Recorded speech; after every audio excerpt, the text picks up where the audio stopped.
ভাইয়েরা ভিডিওটা উপর দিকে ধাক্কা না মেরে আমার কথাগুলো শুনে যাবেন। দেখেন ভাই বোনেরা, দেখেন একজন প্রতিবন্ধী লোক চান্দিনা বাজারে বৃষ্টির মধ্যে বসে বসে ভিজতেছে।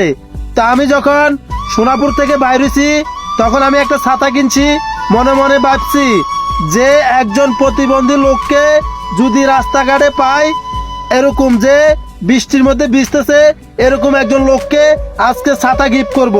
তো আমার স্বপ্নটা সত্যি হয়ে গেছে। দেখেন চান্দিনা বাজারে এই প্রতিবন্ধী লোকটা আমার গাড়িটা দেখে কতটা খুশি হয়ে গেছেন, পানির ভিতরে আমার কাছে চলে আসছেন। আমি ওনাকে আজকে একটা ছাতা গিফট করতেছি। কি জন্য? উনি বৃষ্টির মধ্যে ভিজতেছে, তা আমার থেকে খুবই মায়া লাগছে। দূর থেকে আমি যখন দেখি ওনার প্রতি আমার খুবই মায়া হয়, খুবই মায়া হয় ভাই। দেখেন ওনার পা নাই, তা আমি ওনাকে 100 টাকা দিলাম, একটা ছাতা দিলাম।